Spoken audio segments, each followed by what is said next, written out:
Marwari media आप देख रहे हैं। आज है 4 सितंबर 2024 बुधवार का दिन और हिंदू तिथि भाद्रपद माह की प्रतिपदा है। नजर डालेंगे आज की बड़ी खबरों पर। शुरुआत करेंगे देश की दो बड़ी खबरों के साथ। बड़ी खबर, आंध्र प्रदेश और तेलंगाना में पिछले 3 दिनों में भारी बारिश के कारण कई जिलों में बाढ़ आ गई है। दोनों राज्यों में अब तक 33 लोगों की मौत हो गई है। सोमवार 2 सितंबर की दोपहर तक लगभग 432 ट्रेनों को कैंसिल करना पड़ा। 139 ट्रेनों को डाइवर्ट किया गया। आंध्र प्रदेश के सीएम चंद्रबाबू नायडू ने कहा उन्होंने अपने 50 साल के पॉलिटिकल कैरियर में यह सबसे बड़ी त्रासदी देखी है। आपको बता दूं, तूफान हुदहुद और तितली तूफान की तुलना में पिछले 3 दिनों में बारिश से ज्यादा नुकसान हुआ है। राज्य में करीब 5 लाख लोग प्रभावित है। आगे बढ़ जाते हैं। देश की एक और बड़ी खबर, पश्चिमी बंगाल विधानसभा में मंगलवार को एंटी रेप बिल पास हो गया है। नए कानून के तहत रेप केस की 36 दिनों में जांच पूरी करनी होगी। इसके अलावा पीड़ित के कोमा में जाने या मौत होने पर दोषी को 10 दिन में फांसी की सजा होगी। बिल आगे राज्यपाल के पास भेजा जाएगा। इसके साइन होने के बाद यह कानून बन जाएगा। ममता सरकार ने एंटी रेप बिल को अपराजिता महिला एवं बाल विधेयक बिल 2024 नाम दिया है। बहरहाल आगे बढ़ते हैं। राजस्थान से बहुत बड़ी खबर। राजस्थान के मुख्यमंत्री भजनलाल शर्मा मंगलवार सुबह अचानक जयपुर सचिवालय का निरीक्षण करने पहुंच गए। इस दौरान कई आईएएस अधिकारी अपने कक्ष में नहीं मिले। सीएम शर्मा ने इन अधिकारियों के बारे में जानकारी ली है और सेक्रेटरी शिखर अग्रवाल को रिपोर्ट देने के निर्देश दिए हैं। बताया जा रहा है कई अधिकारी और कर्मचारी आज समय पर दफ्तर नहीं पहुंचे थे। इस दौरान मुख्यमंत्री अचानक दौरे पर पहुंच गए, जिससे वहां पर जबरदस्त हड़कंप मच गया। आगे बढ़ते हैं। एक और बड़ी खबर, राजस्थान की उप मुख्यमंत्री दिया कुमारी ने बड़ा बयान दिया है। उप मुख्यमंत्री ने कहा कि सरकार शेखावाटी क्षेत्र में ऐतिहासिक हवेलियों को तोड़ने से रोकने के लिए नया कानून बनाएगी। सरकार इन हवेलियों को बचाने के लिए पूरी तरह से प्रतिबद्ध है। बहरहाल आगे बढ़ते हैं। एक और बड़ी खबर, राजस्थान में सामाजिक सुरक्षा योजना 3 महीने से बंद है। पेंशनधारियों को महीनों से पेंशन नहीं मिलने से योजना ठप सी हो गई है। पेंशनधारियों को हर महीने पेंशन का इंतजार रहता है, लेकिन खातों में पेंशन की राशि नहीं आने से उनकी मुश्किलें लगातार बढ़ती जा रही है। वृद्धजन, विधवा, दिव्यांगों के खातों में पेंशन नहीं आ रही है। सामाजिक न्याय एवं अधिकारिता मंत्री अविनाश गहलोत का कहना है कि जल्द ही पेंशनधारियों की पेंशन जारी होगी। बजट की कोई भी कमी नहीं है। वैसे वृद्धजन, विधवा, दिव्यांगों के खातों में पेंशन कब आएगी, इसको लेकर कल शाम को मैंने पूरी डिटेल के साथ आपको एक वीडियो भी दिया है। उस वीडियो में मैंने आपके साथ जानकारी साझा की है कि पेंशन कब तक आपके खाते में आ सकती है। वैसे आपको बता दूं, राज्य में 90 लाख पेंशनधारियों की पेंशन अटकी हुई है। जून, जुलाई, अगस्त की पेंशन का अभी भी इंतजार किया जा रहा है। आगे बढ़ जाते हैं। बड़ी खबर, राजस्थान के बड़े बांधों में शुमार और बांसवाड़ा संभाग के सबसे बड़े बांध माही डैम के 4 गेट शाम 4 बजे खोल दिए हैं। माही परियोजना के अधीक्षण अभियंता प्रकाश चंद रेगर ने बताया कि माही बजाज सागर बांध में मंगलवार को कुल जल स्तर 281.50 मीटर के मुकाबले 280.30 मीटर पानी होने और बांध के कैचमेंट एरिया में वर्षा और मध्य प्रदेश स्थित माही मुख्य बांध में हो रही पानी की आवक को ध्यान में रखते हुए शाम 4 बजे गेट खोलकर 2500 क्यूसेक अतिरिक्त पानी की निकासी की गई है। इससे पहले कलेक्टर डॉक्टर इंद्रजीत सिंह यादव ने माही माता की पूजा अर्चना की। उसके बाद एक एक करके गेट खोले गए। सीजन में पहली बार माही बांध के गेट खुलने से लोगों में हर्ष छा गया और गेट खुलने के नजारे को देखने के लिए लोगों की भीड़ जुट गई।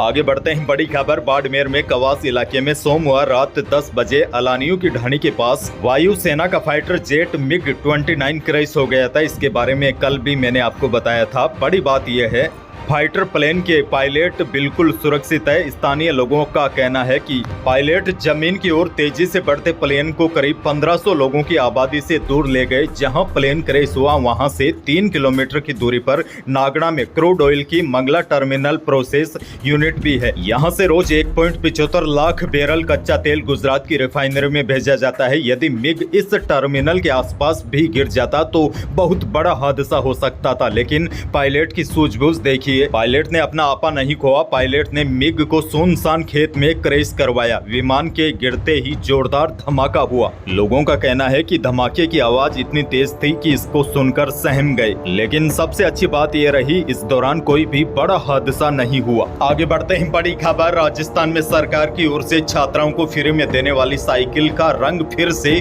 बदलने जा रहा है। भाजपा सरकार कांग्रेस राज में दी जाने वाली काली साइकिलों की जगह केसरिया साइकिलें देगी। शिक्षा मंत्री मदन दिलावर ने कहा कि साइकिल का रंग बदलने का कोई खास उद्देश्य नहीं है। कांग्रेस सरकार के कार्यकाल से पहले जब राजस्थान में बीजेपी की सरकार थी तब भी साइकिल का रंग केसरिया था। कांग्रेस ने इसे बदलकर काला कर दिया था। दिलावर ने कहा, हम फिर से साइकिल का रंग बदलकर केसरिया कर रहे हैं। केसरिया रंग शौर्य और वीरता की पहचान है। वैसे आपको बता दूं, राजस्थान में कक्षा 8वीं पास कर चुकी छात्राओं को 9वीं में एडमिशन लेने पर सरकार की ओर से फ्री साइकिल दी जाती है।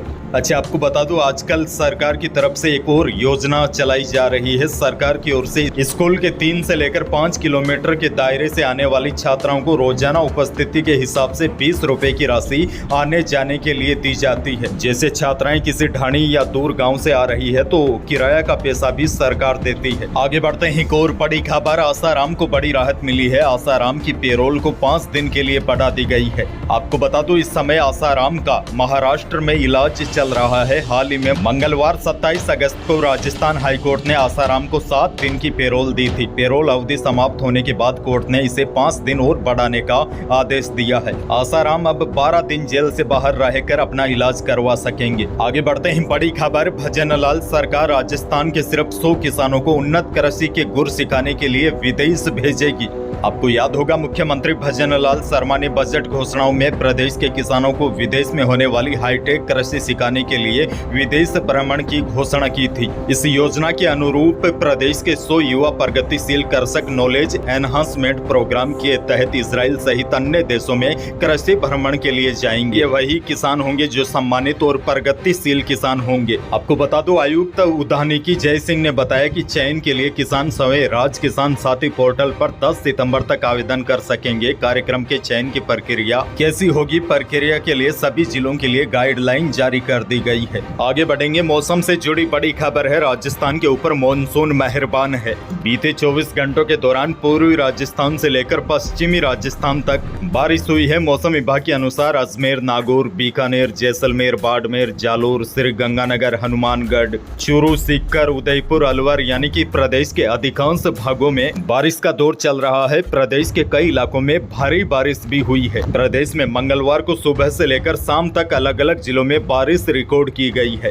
वहीं मौसम विभाग के ताजा अपडेट के अनुसार राजस्थान के अलग अलग स्थानों पर अगले 4-5 दिनों तक हल्की से लेकर मध्यम दर्जे की बारिश की संभावना बनी हुई है। पश्चिमी राजस्थान में 8 सितंबर तक बारिश का दौर चलता रहेगा। हो सकता है इस दौरान 1-2 स्थानों पर भारी बारिश भी हो जाए।